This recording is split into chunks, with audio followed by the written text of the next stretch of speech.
how to create contour pattern layers in Affinity Photo and also how to distort them.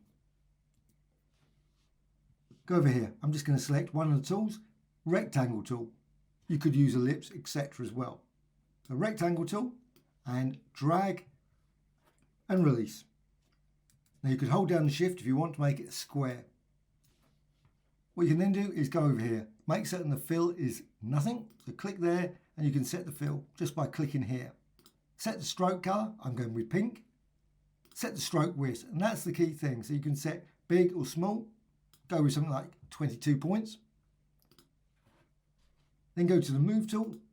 With that selected, hold down the Alt Option key and drag.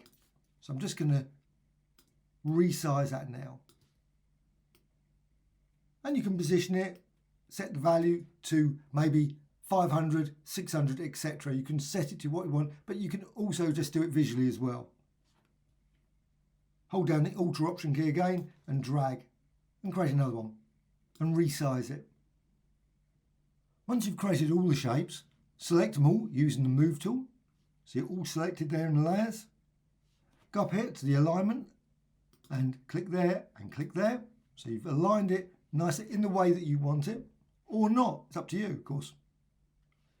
Then go down here to Layer and Merge Visible. So Merge Visible, and it will put it all into a pixel layer. One single pixel layer. You can now delete the other ones. So just select them all and delete.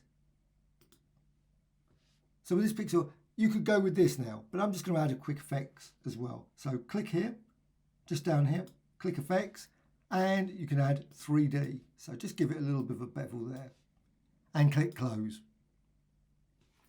However, once you've done that, you need to rasterize it. So go to Layer and Rasterize. Click that, make certain it's not turned on, and rasterize. So it's all become one complete layer, which you can then go to a Layer and New Pattern Layer from Selection. And you can do this with any pixel layer. And you can resize it, move it around. But you can also distort it even more. I've just deleted the previous layer.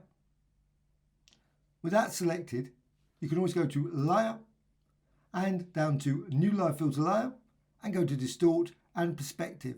Select that. Now the panel doesn't come up with much. There's very few things. I'm just going with destination. But however, you've got the same bounding box as the pattern.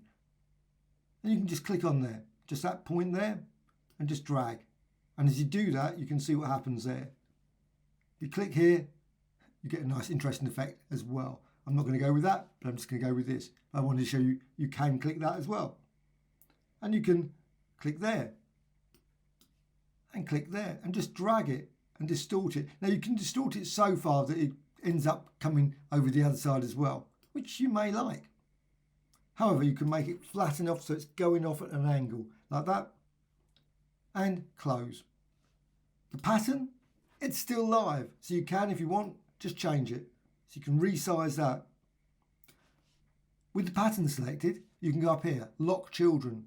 So you can click there and you can resize that and you can see what happens then. It's slightly different, the result.